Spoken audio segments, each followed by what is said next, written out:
people won't be interacting with us. We'll open it up to Q&A later. But looks like we're live now. So whoever is out there watching in the ether, welcome to another Designing Sound discussion group. We've got Craig Henighan and Coll Anderson with us today. They've done a lot of work together, most recently on Noah. So we'll be talking about Noah and getting into a little bit of the work that's required for Atmos, since we're in the surround theme for Designing Sound this month. So, guys, why don't you go ahead and introduce yourselves so that people don't have to look at my face the whole time. Craig, you go first. All right. Hi, I'm Craig Henighan. I'm a supervising sound editor, sound designer, and re-recording mixer, originally from Toronto, Canada, and currently living and working in Los Angeles, California. And I am Coll Anderson. I'm, again, a supervising sound editor and a sound editor, and field recordist guy, and I live outside of New York City in Woodstock, New York. Thanks, guys. So I don't know how many other people got a chance to see Noah. I got to see it in Atmos. I was impressed, but I had the benefit of getting a chance to talk to Coll about it a little bit. When was the last time I visited? It was like a year and a half ago or something, right? Oh yeah. We were talking about recording rain, and since water, flood, rain is so essential to the Noah tale. Why don't we start out with kind of what the process was for building up elements that you guys were going to use for this film. I know, Craig. What are you thinking? No, fire away. I know I'm on my role on Noah was much more of a make things to give to Craig role, which I kind of like doing the best because you get to play in the woods more, and I like the idea of going out and playing in the woods. So with the rain stuff, I think we were at a point in time when Craig and I had started talking about rain, which was actually a little later in the process. It was the actual rainy season here. And I have a couple buildings on my property, and so we had the ability to spray things with hoses and use different kinds of implements to create sounds, because real rain doesn't read, really all that well. And so to sort of create heavier droplets for different sounds, pouring cereal onto different surfaces to create, frequencies that work for rain. But it was fun to... What's always fun with the process of films is to make sounds that evoke, what you think rain is. And on that film, even funner in that I'm not responsible for the total picture. I get to provide a palette of colors and then hand off and sort of watch what somebody else does with it, which is kind of, for me, it's like I still love going to see the movie because I get to hear what Craig did with the stuff that I gave him, which is kind of, it's like art, only more, which is, I had a ton of fun. Did I use some stuff that you gave me? Did you record rains for this movie? I don't remember. Also, he did for like anytime there was like rain, it was like he was running out there, and Coll was so great. We got all sorts of different types of rain just because of the property and his local vicinity and different buildings that he has sort of close by. The rains that he recorded was a huge aspect of what we did. The other major aspect was, I have to mention this, Rob Noakes. Rob and I go way back, and he's a dear friend of mine, and the way I work with Coll is we generally bounce a lot of ideas off each other and sort of like try to really design and make interesting things for the film. I kind of do the same thing with Rob in a context of recording. I kind of would be like, hey, I got this movie coming up. It's Noah, so it's obviously, the rain is a big thing, and we sort of sketched out an idea of what to record and how to record it.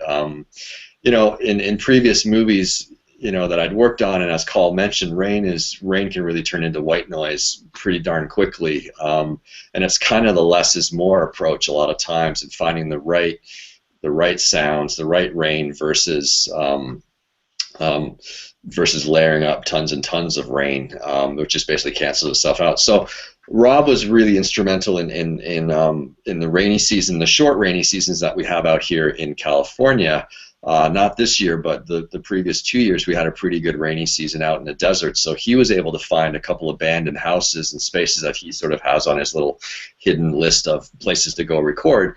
And he went out there and would just set up mics inside an old house and outside on a porch, very similar to what Coll would do. So, between Rob and what Coll did, we had a great palette of sounds. And then we had another editor working with us as well, Jacob Ribukoff, and Jacob's job was to sort of cull through sort of different libraries and different collections of rains I'd made and done a long time ago, or that I had just sort of gathered over the years. And he ended up doing a whole pass of finding rain and hail, actually, especially for the interior sounds of the Ark.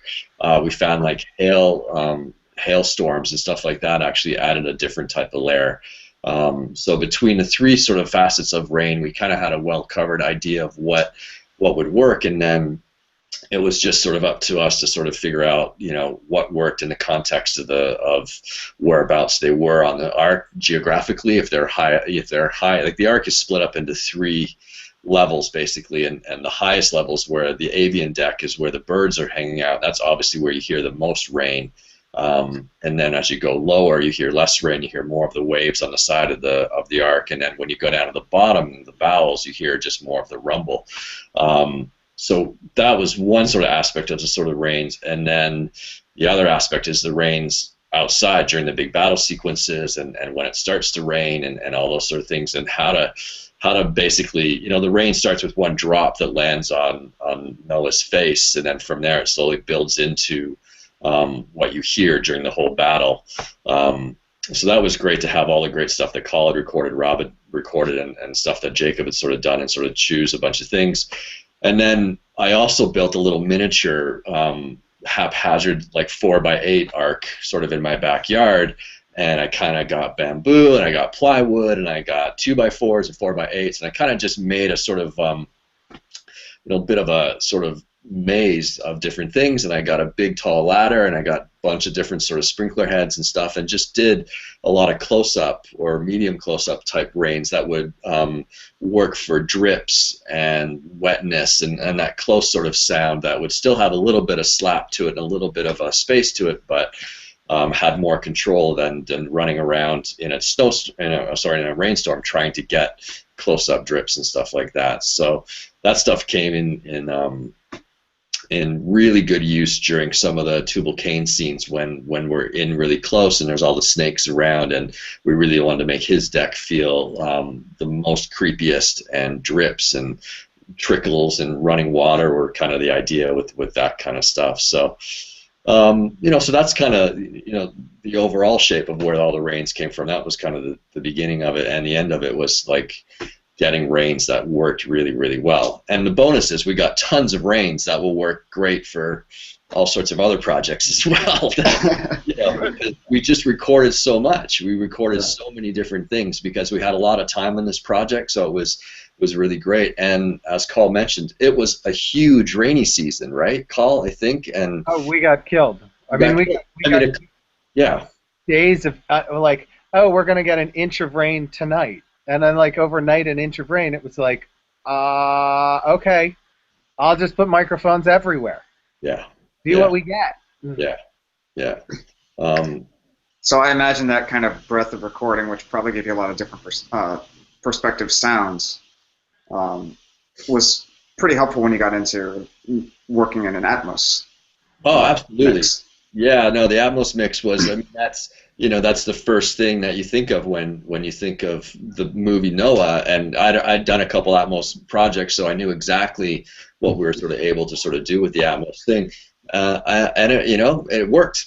It was pretty great. The thing I found was not putting a lot of rain, not a lot of tracks up there. I tried to stay with just a few really choice sort of tracks that would really read as rain to the everyday moviegoer, to the everyday person that went in there. I think the trouble with a lot of sound design, and a lot of times when we work on these movies, is there's a habit just to put so much sound in all the time.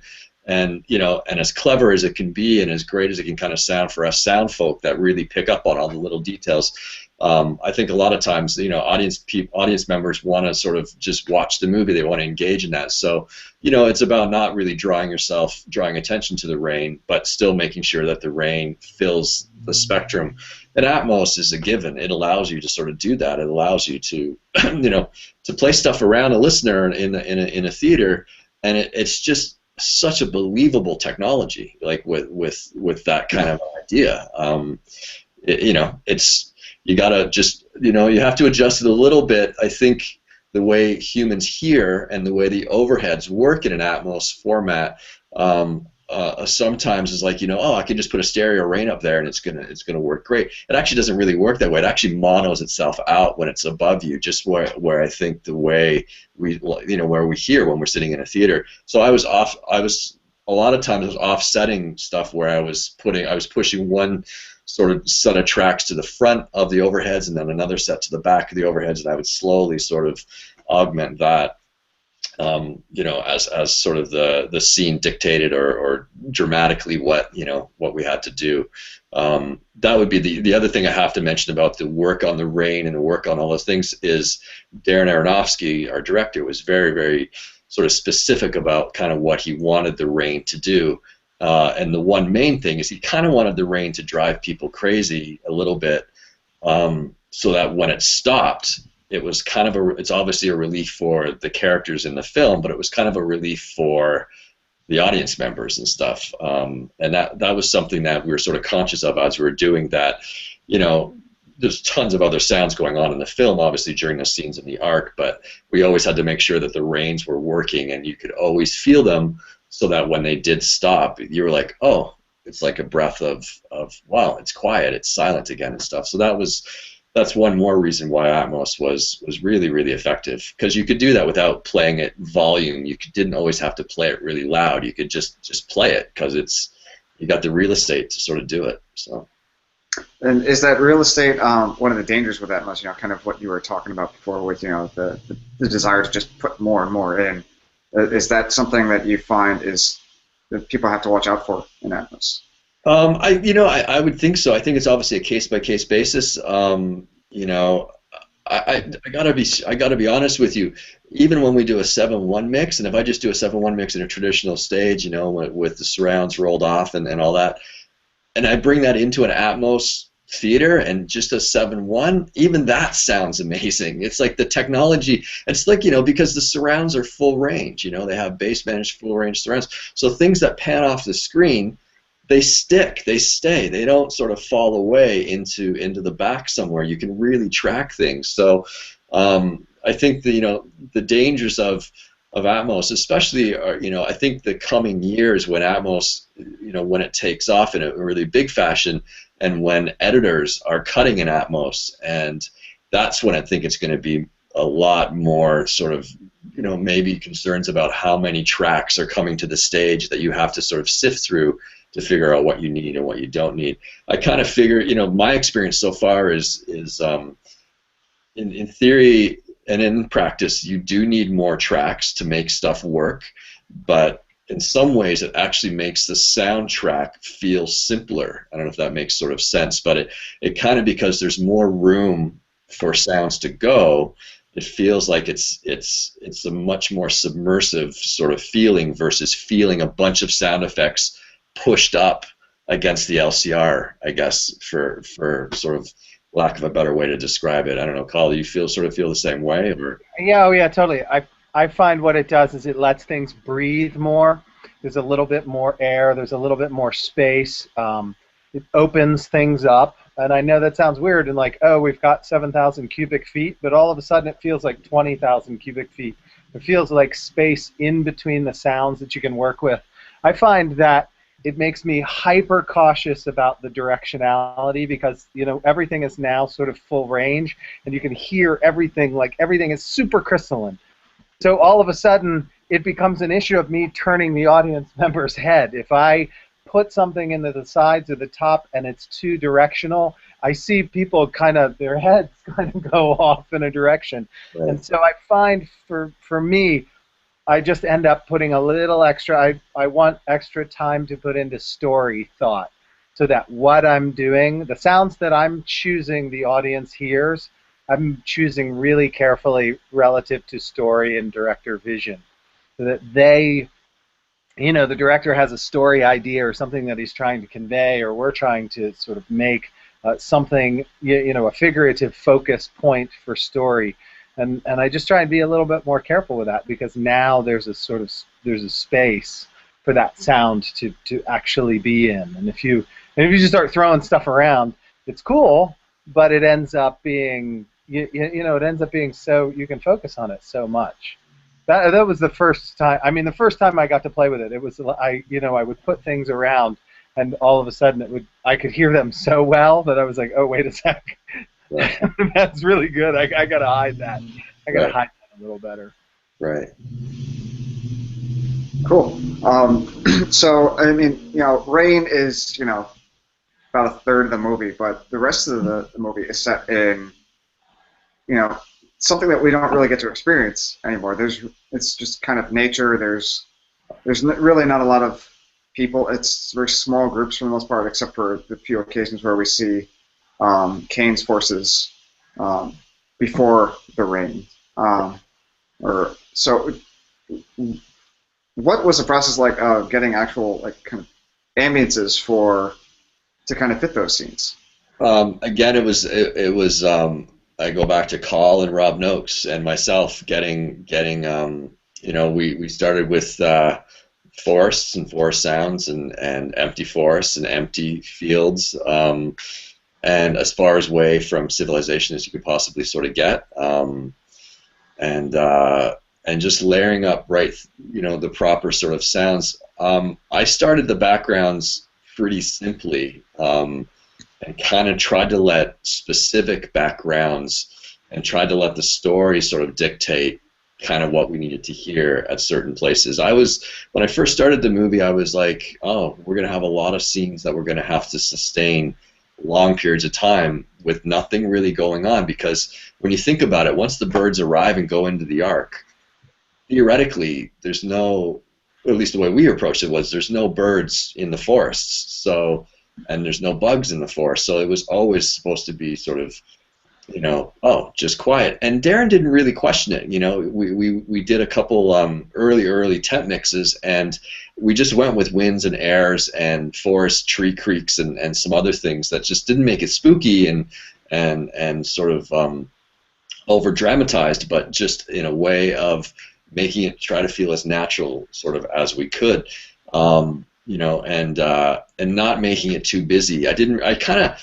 I think the movie, when I first watched it the first few times, it's a meditative, to me it was a meditative story at the beginning of the beginning sections of the film. It was purposely slow, it was purposely shot a certain way, and I kind of really wanted the backgrounds to sort of be just part of this world. It was nothing really showy about it. The real initial idea I had up for it, and it kind of didn't go very far, was I actually felt like I wanted to make all the atmospheres, all the winds, all that stuff synthetically. I kind of wanted to do this whole trip of, like Dune, and Brazil, and these sort of like, even an Alan Splett sort of idea of trying to create sounds versus trying to find them in nature. So I did a few passes of synthetic wind and fired up the old synths and stuff, and kind of played around and tried to sort of use some newer plugins to try to make some stuff. And I found that stuff kind of just really made it sound really apparent that I was trying really hard to try to make the backgrounds in this film feel a certain way, and I kind of wanted to make them feel a certain way initially because it's a fantasy. This movie is a fantasy, and it can take place anywhere, and that's the reason why the production design is the way it is, and the way the look of it is.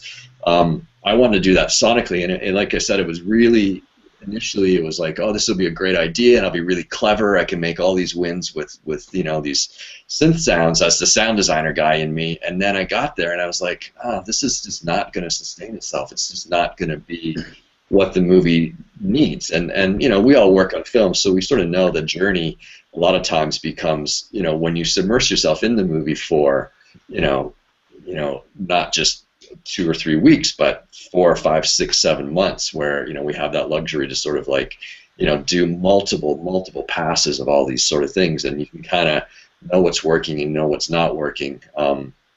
You know, so it was basically based on how to make it real, and then how to make it, you know, spooky and dark when it needed to be, because there are a few scenes early on in the movie where it needed to be a little bit more sort of mysterious, I guess, and stuff. So we'd work on different tonals, things like that. I'm always pitching stuff left, right, and center, and then relaying them up. So is Coll, so did Jacob. You know, we were, you know, and I had another editor, a younger guy with us as well, Larry Zift, and you know, he kind of really did some interesting project work as well.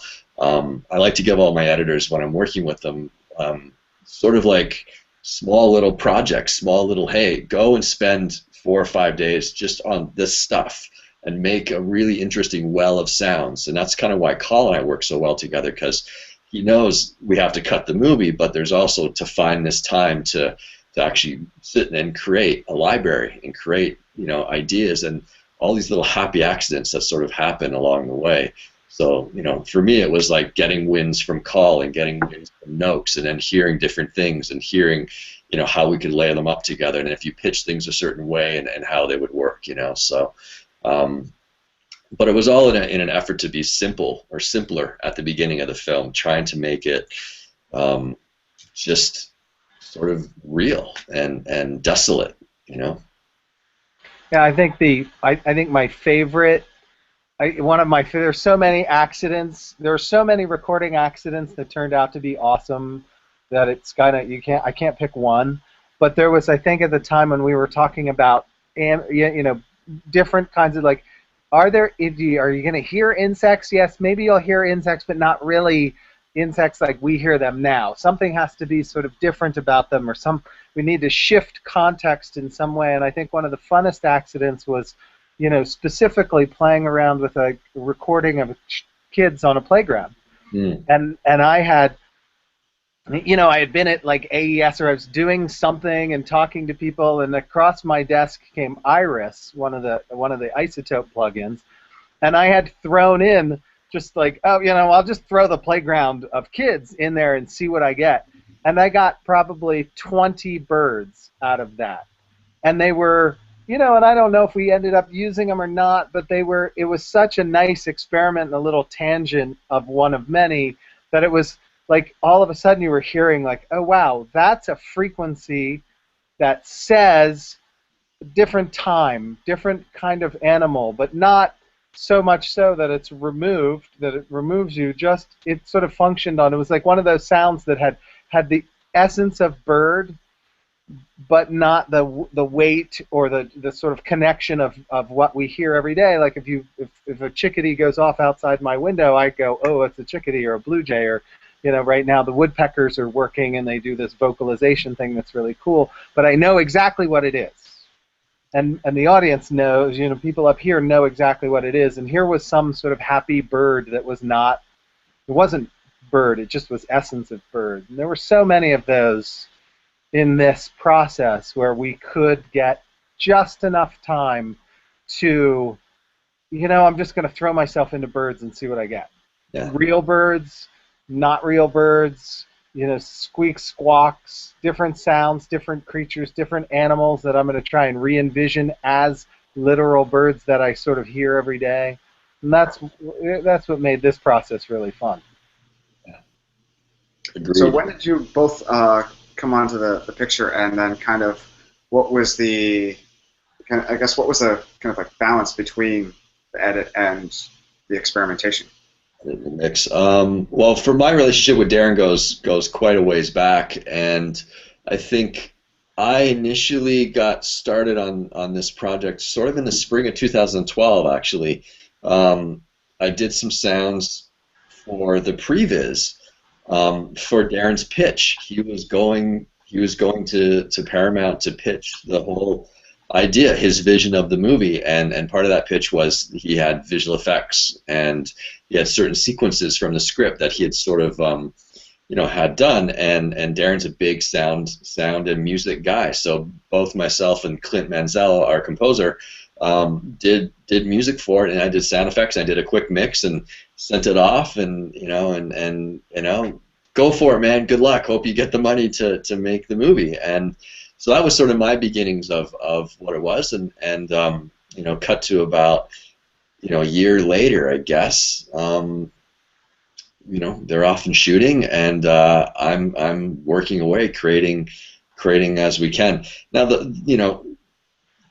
I guess the real schedule, I don't know, Coll, you have to help me out on this, when we actually started. I can't even really remember now, but the real nuts and bolts of what we did started, I guess, in the spring of 2013. Yeah, so we recorded crowds here in like March, right, so of a year and a half ago. Right. So I remember you posting on Facebook about that, gathering people together for it. Right. Yeah. So right. So previous to that, I had sort of done some stuff. While they were still shooting, they were sending me the odd thing here and there. So I think I had done some stuff probably in October, November, December. I'd done bits and pieces. Rob Noakes had been out recording for that fall period of time as well. So we were sort of gearing up, that kind of stuff. And then Coll got going with us in the springtime. And then the full edit, I think we had our first sort of temp mixes around, I got to say, June. Sort of late May, June. So Coll came on, and Jacob started, and myself, and then Jill Purdy, our dialogue and ADR supervisor, jumped on as well, and we were pretty much on straight through. So the whole flow for this movie was a lot of there were a lot of temp mixes, a lot of small mixes. For Darren and Andy Weisblum, his picture editor, they are a big fan of trying to sort of see the big picture as sort of quick as possible, see what they got from a movie standpoint for their edit, the way things are working visually, sonically, what Clint is writing musically, what we're doing sound design wise. So we basically sort of started full on. And then we had about 6 or 7 or 8 weeks maybe before the first temp, and then I did a 6-day sort of temp mix, and then that went away, and then we got right back into sort of editing, and then we would tear into it. We would tear into it after the temps, like what's working, what's not working, that's not working. Darren hated the rain here, but he really liked the rain over here.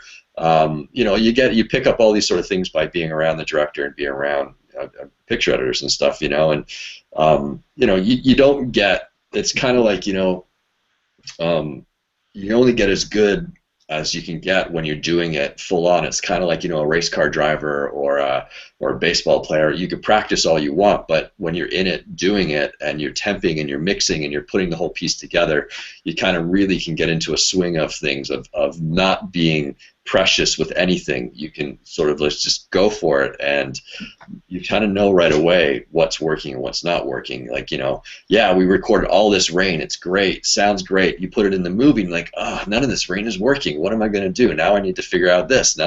Because that's kind of what happens, because maybe a music cue comes in and it's got all these different sort of things going on that you kind of, you got to kind of get out of the way for. You kind of, need to sort of understand that what works and what doesn't. It's kind of one of the reasons why I think Coll and I kind of do what we do, where we try to mix and try to edit and design all sort of at the same time. There's no sort of delineation, for us in our minds for, that's great for now, it's going to be mixed later and it'll be better. It's like, no, it has to sort of sound the way it needs to sound now. And if that means, what reverbs you're using, and if you're using subwoofer stuff to enhance it, are you, whatever manipulation you're doing to make sure that is taken care of, and it carries all the way through virtually. We work in a template. We have all the ability to sort of like mix sort of from the ground up. Coll works in a room that he can trust. I work in a room that I can trust. And so we're constantly back and forth between taking little pockets of time to design stuff and work on little things, and then applying that stuff into the movie. It was a big task. It was a big sort of thing. When we started breaking it down, we realized like, wow, we have all this realistic stuff. We have all the backgrounds and ambiences. We have all the animals, and then we have this whole other side of the movie, which is got the fallen angels, the fallen angels, the Watchers, all the sort battles. of all the battle sequence stuff, and then you throw in Aronofsky, who's a huge lover of sound design and wants interesting sounds, even if it's for the simplest little visual effect, like the little Zohar, the little rock Zohar. He needed those to be, that needed to be a real specific sort of idea for Darren and stuff. So it was like an ongoing sort of like mountain climb of like all these different things with like. And you'd hit a certain summit and you go, great, this is working really, really well. And then you come back a few days later like, oh, this is not working well. We need to really rip into this and go somewhere else. And that very thing happened on The Watchers for both Coll and I. We had versions early on that, would have worked and they worked okay, but we got to a point where it was like, God, this stuff is kind of not going to last. It's not going to be something I'm going to be happy with. So we decided to sort of reinvent what we were doing for those guys, and then I know, Coll, you can kind of talk about what we ended up doing that, but it was that's a fantastic example because you'd come up with something and you'd really, like several times, I kind of really like this, it's kind of organic and I really like it, and then you'd listen to it 3 days later or 4 days later, or it'd go make the loop between me and you, and I'd be like, yeah, okay, let's see if we can make it better. Let's see if we can do it different. Or you'd get used to it. And in this case, we had a lot of time to get used to it. And I think I forget the conversation. There at some point we got to talking not about what physically the Watchers are made of on their outside, but we at some point we got to talking about energy and what's inside them and vibrating. And you said it. You were like, they need to like vibrate some sort of energy. And at that point, I think I took probably 2 or 3 days and just stepped out of the room and started taking rocks. And we had been Craig and I had been talking about, what happens when you move rocks, when you do something that vibrates the physical structure, and how do you vibrate the physical structure. And that turned into, the mechanical process of, I took an 18-inch subwoofer, really, really big, powerful 2,000-watt subwoofer. It had been coned with a pretty strong material, but I stretched another piece of material over it so that the subwoofer wasn't taking the complete weight of rocks. And then I found different kinds of rock to put in the subwoofer. So pumice, which is a very light, airy rock, granite, which is not... different kinds of metamorphic rock, different kinds of volcanic rock, different kinds of sedimentary rock, and I'd put them in the speaker, and then I would put stuff in with them that I would contact mic, and then I would run sounds through the speaker. And originally it was like talking, and then it was talking and rock movement running through the speaker, and it was filtered sounds and non-filtered sounds. And in the end, it ended up being, if I literally took this sort of weird tone generator program that I wrote for my iPhone and ran it through a huge amplifier into this speaker into this contact mic, which is going to another recorder, and just changed frequencies really fast. So, I made a control surface so you could put your finger on it, and rocks would go flying around the living room, and my wife would come home, and there'd just be crap wires and junk everywhere, and it'd be big. Like, when are you going to clean this up? And it'd be like, I'm not cleaning it up ever. Right now, it's this forever. There's a lot of, making sounds that all of a sudden started to shake. And what would happen is the rocks would interact with the medium that was sitting in the rocks differently and the microphone differently every time. So you would get these sounds that were like, and they would sort of change speed and slow down and speed up. And I think at some point a log, and I had literally taken a 16-inch or 14-inch log with a contact mic on it, sort of in a hole that had been drilled into it so the rocks couldn't hit the contact mic, and then the rocks, and that just shaking and me doing the iPhone thing. And that sort of ended up being something where I was like, whoa, this sounds cool. And I think that's when I started sending stuff off to you, and you were like, Yeah. wait, there's one file there. That's it. That's really cool. That's the But great thing. But I think you even played with it because it was working with stuff that we were both doing. Right. Right. We were. I have to actually give a shout out to ILM. Actually, that idea came from, I don't know if I got a little iPhone video or something, but someone, I think Andy Weisblum or somebody from the picture department sent me extremely early previs of the Watchers talking. And ILM did all the visual effects, and some guy up there that obviously, is thinking about sound and how these guys would talk came up with the idea of putting little baby pebbles, like little pebbles on a petri dish on top of a speaker. So when I saw that idea, I was like, that's really clever. It's never going to work for dialogue because you'll never ever understand what the watchers are saying. But the concept started sort of sitting in my head about what can we do. And then I quite literally took a smaller subwoofer and did that really early on and got a little bit of sound out of that, which I was like, this was interesting. We need to revisit this. And then of course the big snowball of the rest of the film starts happening, and I never got back around to it. But Coll and I guess, I don't know, maybe 2 or 3 months in, when the visual effects for the Watchers were finally to the point where you're going to get it. And that's the biggest thing I think for something like this was early on we were working to like no visual effects for these Watchers. So, yeah, they're big rock creatures. Well, great.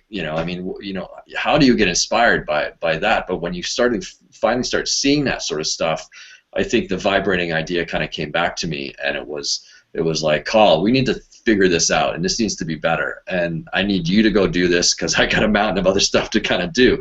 And that's the great thing, was that the shorthand between the both of us is just so simple. It's like, he's like, yep, got it, I can go for it. And then he would just send me little snippets. He'd be, really excited. It'd be a bunch of files, and it'd be like, this one, yeah, that one. And then he would mine that sort of vibe for all it's worth. And that's kind of, how you'd hit on it. And then you break it up to, okay, Semyaza sounds this way. He's older. He's maybe a little bit more creakier. He's a cranky old guy. So you got to make him maybe a little bit more distorted. I'm a big fan of sort of distortion and sounds that sort of like just beat on a as well recorded as something is. I needed something to sort of feel like it's a little bit more lo-fi, for lack of a better description. And then Og sort of has his own sound. I think we both ended up using Mondo Mod, in a sort of certain way. I think Coll came up with something. We put Mondo Mod on a sort of pre-fader send, and it had its own return that you could sort of intensify as you needed to. I think, right, Coll? I think that's what we. Well, there's a whole like sort of you could automate Mondo Mod to do fast and slow flutters, which was something that I think Chuck Deenan and I had been messing with from video game stuff for ages ago when I was car buys and spaceship buys and stuff, had been messing with the idea of flutters that go and slow down. They go really fast to slow or really slow to fast. Right. And so I'd always sort of had that thing going on, and then sending to that. So you could send a lot to that or a little to that. And that was always sort of working around the creatures. But Right. there was always the fun of, and this is, we forget things like if you get on eBay, you can find the seat vibrator. There's a vibrator thing that they put in car seats that literally just vibrates the seat. And you can hit it with 1,000 watts, and it'll vibrate anything it touches. Right. Anything. You put it on your house, on your refrigerator with some stickum, and your refrigerator will start shaking. You put it on cabinets, and cabinets start shaking. You put it on rocks, and the rocks start shaking. And I think the cool and I can see now there's going to be a run on that on eBay. That's one of those things that's really fun, and I think. One of the other things, and I'm really bad about this, is like, look, here's my bag of tricks. I love showing people the toolbox of what's available, but Craig got me into, years ago, like 4 years ago, got me into the idea of distortion. And I had come from this world of recording on set where you really, everything was very pristine. You know, I'm a big analog head, so, you know, I have really wonderful Neumann microphones and Nagra that's really well taken care of, and, you know, is always biased correctly. And I always loved that sort of clean analog, you know, first order harmonic distortion, but not like really just hitting the shit out of stuff. And I had, you know, I think it was Craig who was sort of like, no, mess it up more.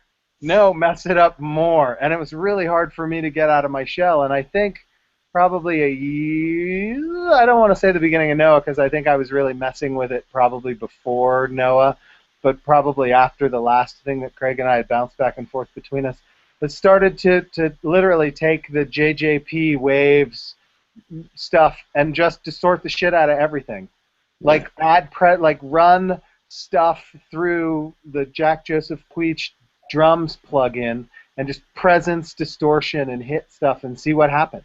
Yeah. And all of a sudden, the sort of little things that aren't that necessarily cool, hand pats, which are very, you know, hand pats which record awfully. They sound terrible. They're very clicky. You know, to a microphone, this sounds very clicky. And all of a sudden, through distortion and sort of messing it up, it became bigger and funner.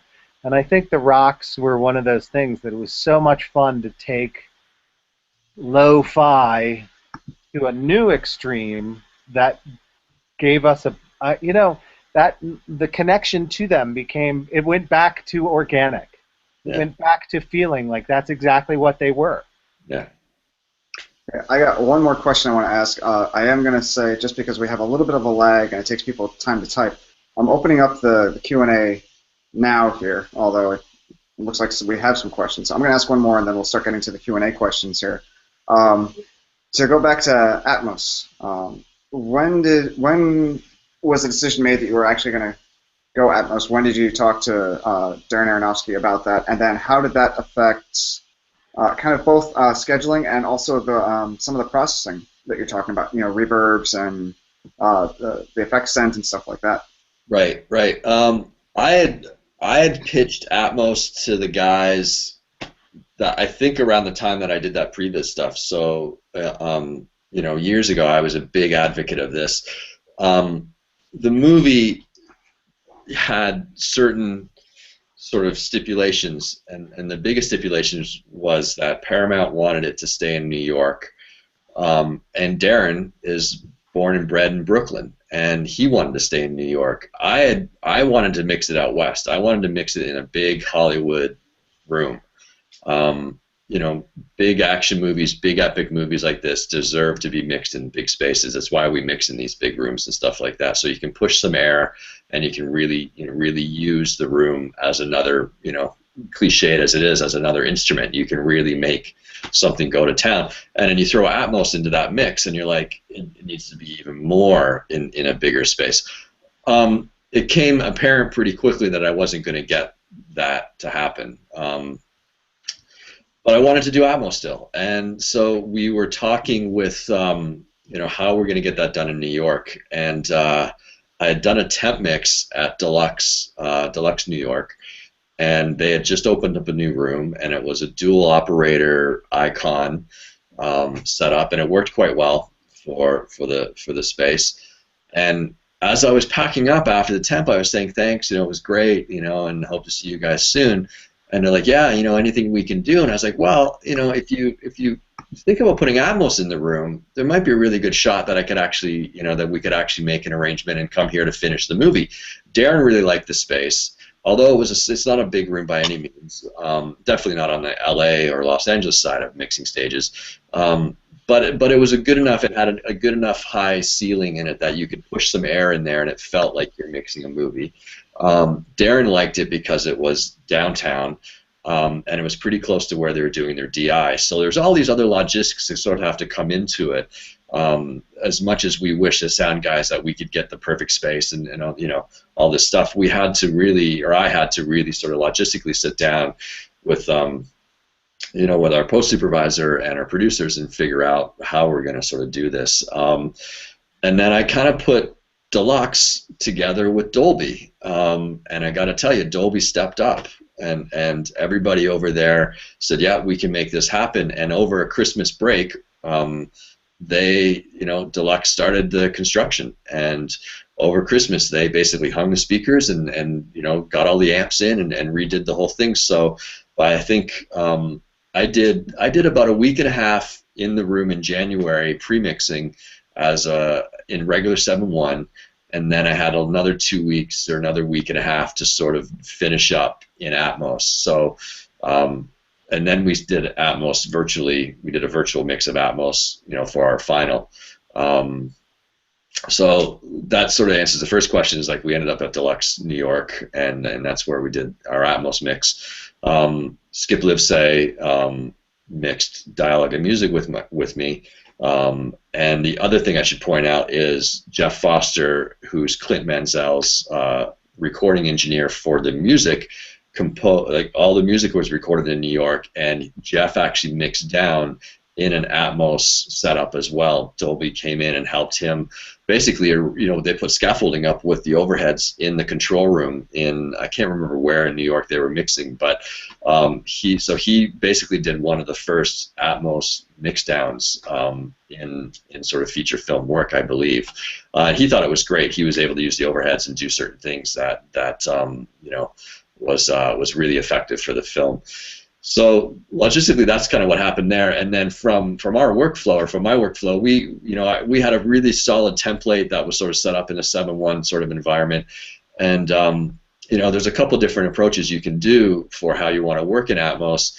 And I kind of kept it pretty simple, where I literally just added Atmos tracks to my sessions. And I had background Atmos tracks and effects Atmos tracks, and I would just drag up certain sounds and cut new things as I went along during my premix. That was the benefit of being virtual. I could kind of like work along and go, okay, the morning I'm going to take just to recut a few things, or add more rain, or add more winds, or add more arc creaks, or more snakes or birds, or whatever. So that was the way I sort of dealt with it, was just as we were working in the premixing, I would sort of like cut new things. And then if I was running out of time, I was like, Coll, I need more overhead sounds for the birds. I need more snakes. I need more this and more that.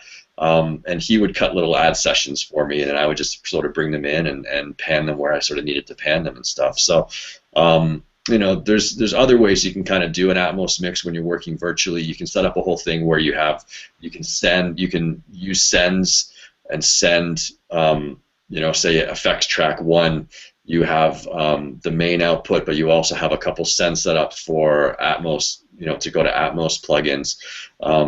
You can kind of shut off the main output and then send something to the Atmos plugin, and then that way it always stays in your main session, but it's sent to the Atmos plugin. So I decided to kind of go the opposite way, where I just wanted to make Atmos tracks so that it kept it pretty clear of like what was in the 7.1 mix, or what's in the 7.1 effects side of things, and then what's in the Atmos sort of tracks. And it allowed me during the final to really tailor what the Atmos stuff was doing versus what the 7.1 sort of stuff was doing. And considering we were virtual, there was no sort of like, oh, I have to go ask an editor now to cut this thing, or go. I was just doing it myself. So if Skip was working on a music cue, I was sort of going ahead and sort of saying, I want to try this, I'm going to do this, I want to do that, So that was a sort of we all sort of pledged the virtues of working in a virtual workflow. I think with Atmos, it's even more important. It's even more, it's more obvious that you need to be as flexible as possible with any and all sounds. So I don't know if that sort of answers your question, but that was the sort of gist of it, anyways. Yeah, no, definitely. I'm going to shift over to Q&A questions here, because we've got a couple already. And looking at this first one that I see, it's how did you approach the fact that the movie was going to be played in many non-Atmos theaters? Different mix, or carefully planned the Atmos mix so it translated well in other systems? And that's, from what I understand, that's one of the core selling points of Atmos, is the channel-based mixing and the decoding operation that takes place in theater. But I'll let you confirm that. Yeah, there is basically the Dolby RMU is their rendering unit. Basically, they've come up with this whole thing. As hopefully most people out there who are listening know that, Dolby Atmos is an object-based environment for sound. It's no longer, you know, one channel per one sound or one channel left, center, right. It's you have the 9.1 bed, which is your, you know, your regular surrounds, and then the two extra nines are, or the 8 and 9, I guess, are the overheads. And then you have object-based abilities as well, which I think is up to 118 objects. I think you can deal with Dolby. It was a big concern. The Atmos version to 7.1 version was a big concern. And as we were mixing, the great thing about the Dolby renderer, the RMU, is you can click back and forth. You can actually go into 7.1 mode, and it basically shuts off the bass management in the back, and it basically gives you what a 7.1 theater would sort of sound like in the real world. So we were constantly sort of doing that as we were going, so much so that even Darren, you know, was like, this is all great, Atmos is great, I love it, I love it, I love it, but I want to know what it's going to sound like, you know, out in the real world with people that are just listening to 7.1 and even 5.1, you know. He wanted to sort of make sure that would translate. So we would constantly go back and forth, and that's kind of what we did. And I ended up finding that some of the surrounds, some of the arc stuff maybe popped a little bit differently in the 7.1, essentially because when you take away the sort of bass managed surrounds, some of the more higher frequencies and the mid frequency stuff are sitting in the surrounds would end up sort of becoming more present. So, you know, it was constantly just bouncing back and forth to sort of making sure that it would work. Becoming more present when bass management was deactivated, or when it was active? It was deactivated, ironically, for me. I felt that I had built the arc a certain way in Atmos that had a lot of low end, and it had a lot of, like, you really felt it behind you, and then when you took that away, some of the creaks and some of the higher end stuff sort of stuck out because it didn't have anything to it didn't have a low end sort of rumble sort of thing to sort of sit in. So that was probably my biggest thing, was like, oh, I need to be conscious of how much we're putting around us so that it feels, in the 7.1, it still feels like it's going to work. It's not going to bite somebody. So we just had to sort of come up with a formula that sort of worked and felt the best. And then when we got down to print mastering, I took a little bit of extra time to make sure that the 7.1 really, if we could do little extra things here and there just before our 7.1 print master, that I would make sure that that would work. I think, you know, Dolby definitely advertises the fact that their hope is that you're going to make one disc, you're going to make one master mothership thing of Dolby Atmos, and everything else from down there, everything renders out 7.1, 5.1, LTRT, all comes from this master sort of deal. And on paper, I think that's amazing, a great idea, and I hope it actually does come through. But I think for me, and I think for a lot of mixers out there, you're not going to let the box always do the math for you. You're not going to just say, okay, great, we finished our Atmos mix, and adios, see you later, especially in this time where, you know, Atmos theaters versus 7.1 and 5.1 theaters is, you know, it's not even comparable. There's so many regular 7.1 and 5.1 things out there. It's really our responsibility to make sure the 7.1 works the best it can. And that basically means, you know, I don't want to say remix because you're not remixing from the ground up, but there's definitely stuff you need to be conscious of that you have to make time for, you know. Okay, thank you. So next question, I had one about the waves. How did they create the sound of the crushing waves? Maybe that's a typo, or maybe that's actually what it means, crushing waves. We just beat the hell out of explosions and wave sounds, and we did all sorts of crazy stuff. Again, Rob and I had done a movie previous, Chasing Mavericks.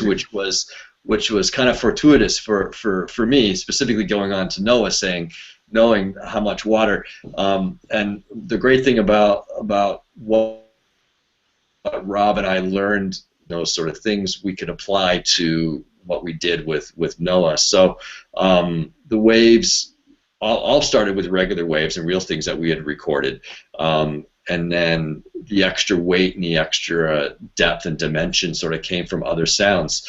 You know, stuff as simple as putting 40 and 50 hertz sine wave sort of synth stuff just in certain sections just to give it a little extra heft. Like I mentioned, explosions, avalanche sounds, you know, other stuff, other library type sounds that you can kind of take and manipulate. And then I also did a passive. I did a passive sort of amped, reamped using Amp Farm and Sans. I guess it's called Sansamp or whatever, that plugin, and just would distort things like that. And then I would roll off the top end because I didn't want the gnarly distortion. But what the reamping of some of the waves, what it would do, it would give it a sort of you know, I don't want to say the world eyes. It wasn't definitely that, but it gave it a sort of like space that allowed me to sort of like layer in those sort of sounds underneath the real waves to sort of give it a little bit of extra oomph and a little extra sort of like bigness. And then mixing on, you know, and lots of EQ and compression. And I'm a big fan of Low Ender. I think you know, those guys over there are doing some good stuff with that plugin and that. So I have that plugin on. I think I used 2 inserts of that, and I'd sort of like tweak the frequencies for how I sort of wanted them. And so that stuff goes a long way. And then Atmos is the other big feeling for that. Is when you put waves in an Atmos environment, they don't fall off in the back. You have that surround bass managed sort of like feeling. So it actually is pretty easy on some levels to get big wave sounds in that theater and still feel them contained, but they feel like, wow, the whole room is really, you know, coming to life. It's those 4 or 5 things as an idea or as a chain, you know, are the sort of combination that's sort of used to sort of make that sort of stuff work, you know. Cool. Next, we've actually got 2 questions that are kind of related from 2 different people. One asking about what kind of mics did you use recording the rain, and follow up from someone else, what field mixers are you guys using? Well, simple technical questions, but people like that stuff. Go for it, Coll. Okay, so the question that always comes up is what's the best recorder microphone setup you can imagine? And the answer is the classic Ben Burt answer, the one that I have in my pocket when I hear something cool. So, you know, and as much as people get hung up on who's using what or what's good, you know, the thing that's going to keep it with you all the time and get you going out into the world, recording everything, recording things, checking out cool, messing with cool things all the time. I have a couple 744T sound device recorder, the 4-channel sound device recorders. I like them because, you know, you can do 2496. I love the timer function on them. You can get them to hit record at 4 in the morning, and you don't necessarily have to be awake at 4 in the morning to get that recording to happen. But I have a long relationship that I've had with the guys at Sheps in Germany for you know, really almost 20 years, since I've asked them to, hey, I love your microphone and I love this. Is there any way you could make it do this instead? And they've been really good about that. So I have 2 MS setups that they've done a little bit of work on that sort of do a couple things that I really like. But I also have a collection of wacky microphones. There's always a couple. The Neumann KMR81i 12-inch shotgun microphone is a phenomenal microphone. It hears things well. It hears breath. It hears air and sort of this sort of breath, presence, human sort of sound really well. It does, you know, mid-range frequencies. It just does something that's really cool. There's a bunch of inner shack. You know, I have this not quite chicken coop building on the property that I dropped lots of pallets on top of and different pieces of wood so that water had to get through stuff. And I put a couple large diaphragm microphones in that space. You know, I love having a couple large diaphragm microphones around to just, you know, do stuff with. Audix OM5s. It's a dynamic microphone, but it's hypercardioid, so it's very directional. You can put it very close to really loud sounds, very close, and it holds up really well. It's a drum microphone, so it's for recording super high SPL, and it's got great rejection. It hears really well, and then it doesn't hear anything, and then it hears really well, and then it doesn't.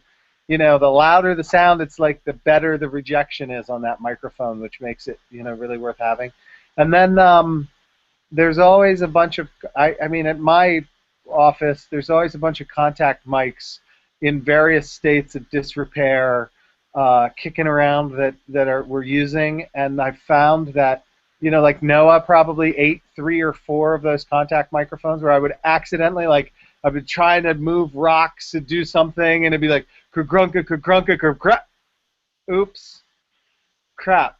And they're contact mics. They just don't, you know, if you hit them once, that's it. It's over. The element breaks or something happens, they're done.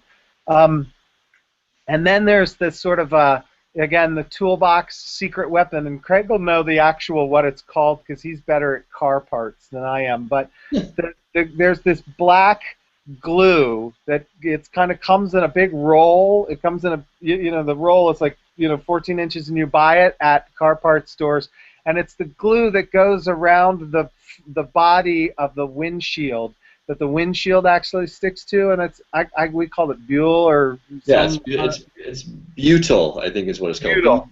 B-U-T-L, yeah. Yeah, and that stuff, you put that between your contact microphone and whatever you're sticking your contact microphone on, and that stuff, for some reason, works awesome for getting vibrations to go from one medium to another. So there's always, there's a Ziploc baggie with a hunk of that crap, like, in with the contact microphones that's in the front of the recorders. And I think that's kind of that's for the most part the sort of setup that I have in a very old Portabrace bag and a Pelican case. If you grab either one of the Pelican case recorders, you get like sort of a mess of all of this.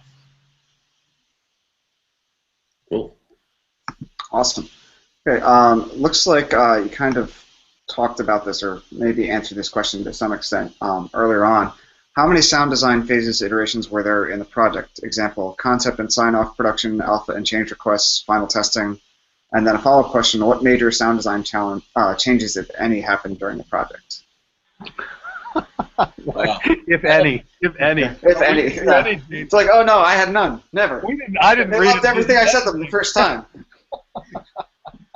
What's wrong with you guys? They always love my stuff the first time. I don't understand. You're just so much better than us, Craig. Right, of course, right? Yeah. You're not doing it the right way or something? No, we're hacks. That's right. what I'm Well, I'm right there with you. The amount of times that I hear, you know, somebody say, you know, for me, it's all about context and stuff. You know, we often make some really, really amazing sounds and great things, and want them to hope that they're gonna work, and then you get them in the mix or in there, and they don't. You know, and then there's other things that you didn't think would really work at all, and they go in and they're, you know, Darren or whoever was like, this is great, it works really, really well. I don't really have, I mean, there's no real checklist with the way I work with Darren. It's very, you know, it's very, very just an ongoing process, I guess, you know.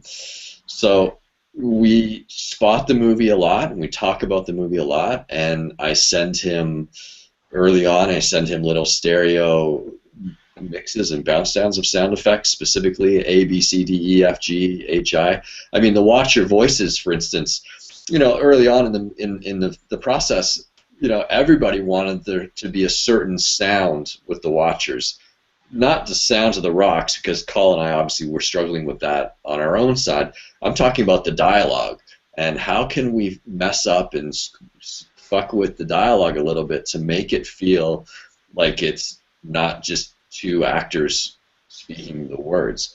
Oh my God, did we ever go around on this? You know, it was like, you know, I think I'd done, I don't know how many, there was one day where I just knuckled down and I said, none of this stuff is probably ever going to fly, but I'm going to keep pushing these this different chain of plugins and this different idea. I'm just going to go for it for 3 or 4 days and just do as many different iterations of, 5 lines of dialogue. And I did. I don't know how many versions. And what I found was that, out of the 50 or 60 or 70 I think I did, 1 or 2 were really, really, really going to work in context. There was a ton that were really interesting sounding, but they were never going to work in the movie. It was so early on in the process that nobody else, you have to come to the realization is when you're working on a film that we didn't have, the actors that ended up speaking the lines, Nick Nolte and Frank Langella, they didn't start off by speaking those lines. So we had other actors doing it, other character actors. So this whole sort of journey of what those guys were going to sound like. So I'm just using that sort of as one sort of snippet, as there was never a eureka moment for those kind of things. We continued to tweak those things all the way up until the final. I think stuff like the arc, I think, settled in with Darren probably just before the pre-mixing, where he felt, okay, this is all working good enough, and naturally enough, and it's feeling big enough where it needs to be. So that was sort of signed off on. I think during the final mix, I don't think there was any real big curveballs. I don't know, Coll, can you remember? Did I call you with any sort of panics like, God, we need to refigure this out, or this needs to be redone?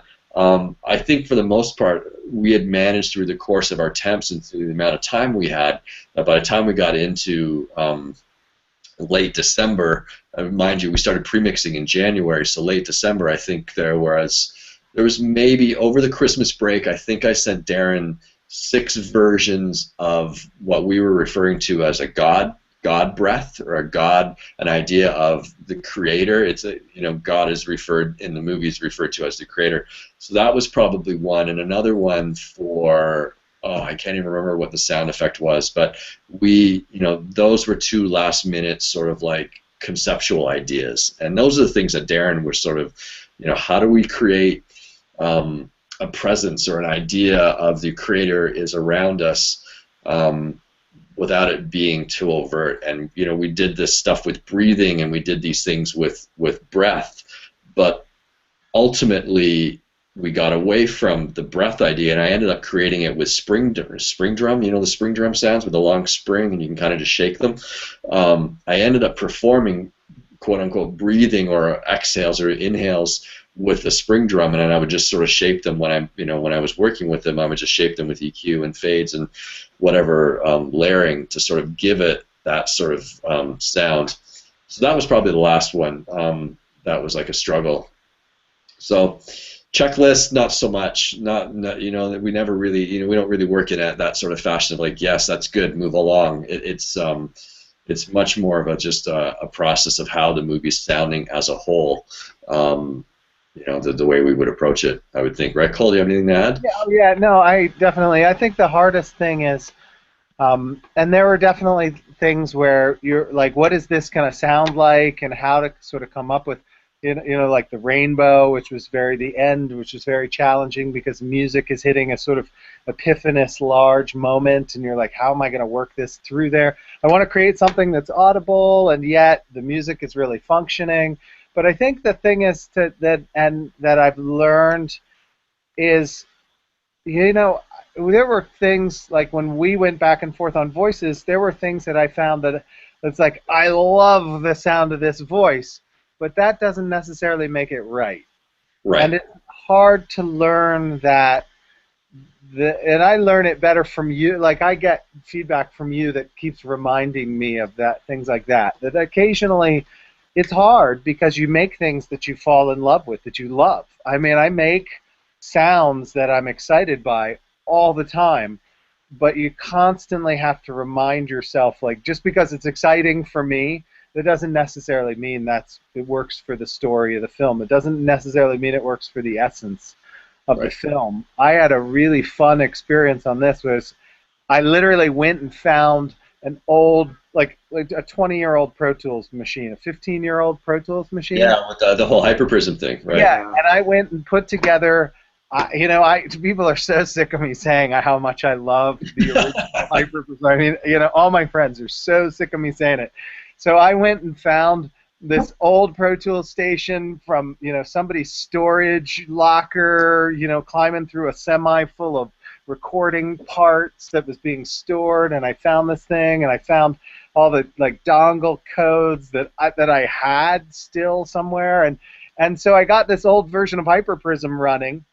And the thing of it sounds like what I hear in my head, and I'm not sure if it's going to be it anymore because it's 15, 16 years odd removed. Yeah. I fired it up, and I'm like digital out of an old 888 into my new hardware and everything, and I ran sound out to it and back. And and it's the day of like you're getting it working on the computer. It's like all these inserts and returns and checking clocks. Because like I'm all digital, I'm only analog at the speakers, so there's lots of clocking and stuff going on. And it came back, and it was exactly how I imagined it. I mean, I just was like running around here like a chicken with no head. I called Craig up. I'm like, oh my God, dude, and I loved that sound, and I really loved that sound when it was Nick Nolte's voice doing what I wanted it to. It was like sounded awesome, but it wasn't right. Yeah. And it's like it's like a minor heartbreak, a heartbreak nonetheless. But you kind of got to learn to recognize that context is everything. It's not how cool the shit we make is. It's how it plays in the film, how it plays with the music, how it plays with the dialogue, but how it plays with the story. And if it's so cool that it doesn't work for any of that stuff, then it doesn't matter. Yeah. It's not it. Right. Okay, let's keep going here. We got 2 more questions, and that'll be it. We'll finish up with those. This is another one that you touched on a little bit. How did you go about finding samples for the animals? I assume there are some pretty exotic animals in the movie that all need a sound. Is that a library case? Do you record them yourself, or do you design something yourself? You did talk about this a little bit, like with the kids in Iris for the birds. Right. The Iris thing was something Coll really got into, which was great. So we used that. Initially, when this is a bit of a long, I'll try to keep it short, but when I read the script and I knew Darren was going to do this movie, I was like, this is going to be fantastic. We're going to be able to hit every single animal wrangler that's on the movie to be able to record all these animals because, he's going to have to do them for the movie. And then, sure enough, they're all digital. I'm like, now I'm on my own to sort of figure out how to sort of get all these sounds. And then when I read the script and I talked to Darren a little bit more, and knowing Aronofsky and the way he is, it was really great that we could be a little left of center with the sounds. He wasn't looking for super realistic sounds of all the animals. Visually, he kind of tweaked the animals to look a little bit like they would maybe be the ancestor of something that would be out there today. And we kind of looked at that like as a sort of a license to sort of do that with the sounds. Hence, Coll working with Iris with some of the children to sort of make them into bird calls and stuff.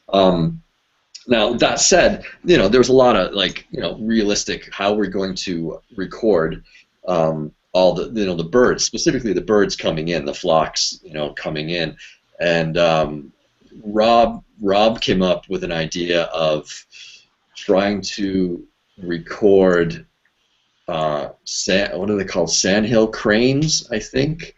There's somewhere out in California out here. He managed to contact a bird expert, and there is out in the marshlands or the wetlands that he was out there at 3 o'clock in the morning and waiting for these birds to take off, and he recorded these fantastic flocks of these cranes sort of taking off, and they weren't yappy, so they weren't making their calls all the time, so you're able to get this feeling of a mass of birds, and that's kind of was the building blocks for those birds coming over. Or that, and then of course libraries come into play.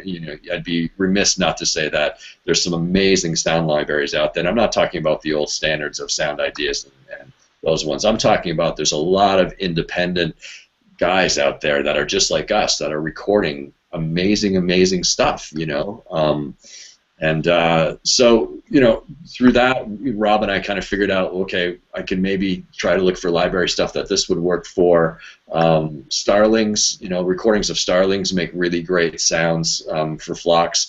And then there's the other stuff that's in there for the birds there's winds and there's bamboo leaves and trees and other stuff that sort of give you the idea of that sort of going by. So it's not just purely birds.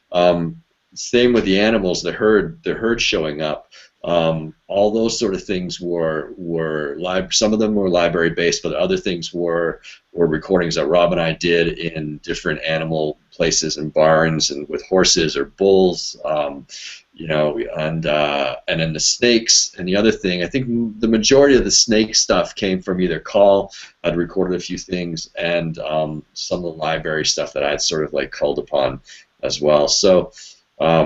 It was always a combination, as it always is. I mean, you'd like to go out and try to record every single thing that you could fresh, but a movie like this, we really had to sort of like figure out what we could get our hands on, and for the animals specifically, what were the challenges? And the challenges for me were recording proper sounds for the flocks going overhead, and then trying to get a few individual interesting animals that sounded interesting enough to put in during the herds.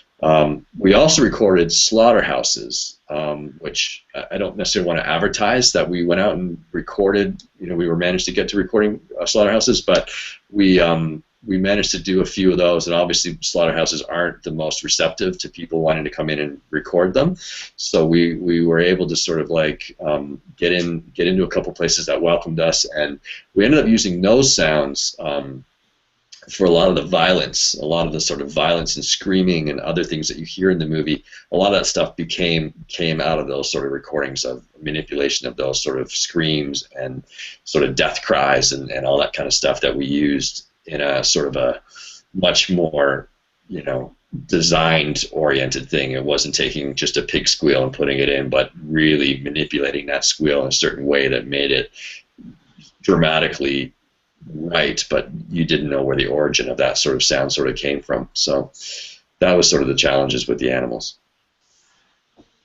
Okay, and last question is going to take us back into Dolby with Atmos, which is perfect for ending this conversation for our surround theme. Is there any pressure now to exploit or overuse the Atmos technology for marketing reasons, since it's recent and relatively exclusive? Exploit it, like how do you mean, like doing commercial? I think just to make use. I'm trying to understand that question myself too now. We recorded it in Atmos. I think it's just as a selling point. Are we getting pushed? Yeah, for marketing. I think that's kind of where he's going. Yeah. I feel like a lot of the public still doesn't even know what Atmos is. I totally agree. I think that's probably very, very correct to say that right now it's just not. I mean, I'm banging the drum pretty heavily for it, and every sound person I know that hears it and gets to mix in it or gets to experience it, goes, wow, this is really, really, really, really great. But it's got a long way to go. I think there's still about there's maybe only 500 theaters worldwide. I think the last time I talked to the guys at Dolby, but they're getting more and more orders every day for theaters. I think for them it's got to be a 15, 20, 25-year plan. It's definitely, you're not going to find, somewhere in Iowa or some mom and pop shop, in Upper California that's a small theater. The weakest link in film sound and in film in general is the theaters. And for years and years and years, obviously THX and George Lucas, and even before that, like, how do you make the famous thing of Stanley Kubrick's letter, where he would send a letter to all the projectionists that were showing his movie and make sure that please set up the light so it's throwing the right amount of light at the screen and all that stuff. The great thing about Atmos is it actually, they won't let you set up an Atmos theater unless you, as a theater owner, come up to their specs. So the room has to be engineered a certain way and has to be able to obviously withhold the extra weight of the speakers in the overhead and the horsepower of the amps and the speakers that you choose and all this sort of stuff is all has to be funneled through Dolby. That you can't run out and just buy a bunch of speakers and put them overhead and think that you can slap Dolby Atmos on it. They have to be with you. The newer theaters that are being built, that's where that's going to really take hold. It's just going to be the new thing. If Coll's going to run out and become a theater owner, he's going to put Dolby Atmos in it. New mixing stages that are being built with Dolby Atmos in them. It's just that it's a long-term plan, I think. I think the hype has to be there for sure. I think there's, how do you get bums in the chairs? With all the everything out in the world that's out there that to get people's distractions is how do you get people to come back into theaters to sort of like experience a real movie going thing. Well, one, we need to make better movies. We probably need to make less movies with numbers beside them because every single thing this year has got a number beside it. And three is to give people a premium experience, like a real reason to get out of the house and go. And I think Dolby Atmos really does accomplish that. I actually enjoy, I just really enjoy the sonic quality of what any movie sounds like in Atmos. It doesn't need to be a big, loud, whiz-bang movie. I mean, the movies I've done, I've tried to be really purposeful with the sound of Atmos and really try to make it not too showy, to really try to serve the movie and serve the story. Those sort of things, will never really change.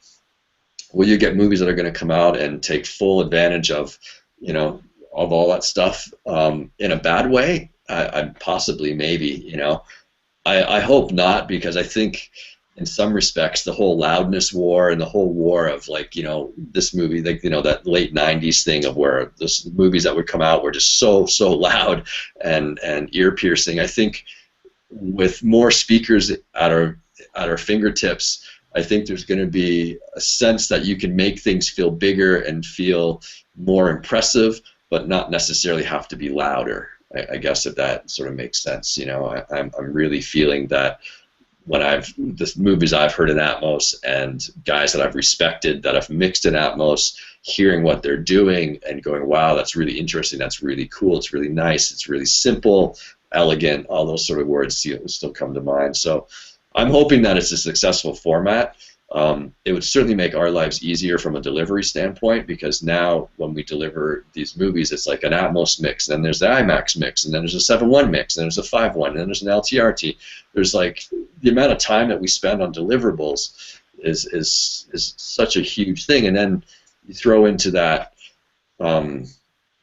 day and date sort of stuff where China needs a version a week before, 2 weeks before your U.S. release date. So now you're working on a whole other version somewhere, that is sort of your version, but you might have to give to other mixers to do, because there's just no way you're going to be able to make both dates. And I hope that Atmos becomes the de facto standard, so that all those sort of things can kind of like become an easier sort of an easier life at the end of a mix kind of idea.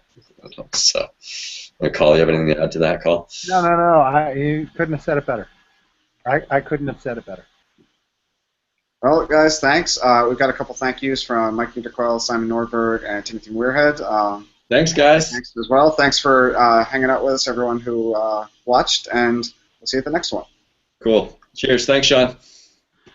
Take care, guys.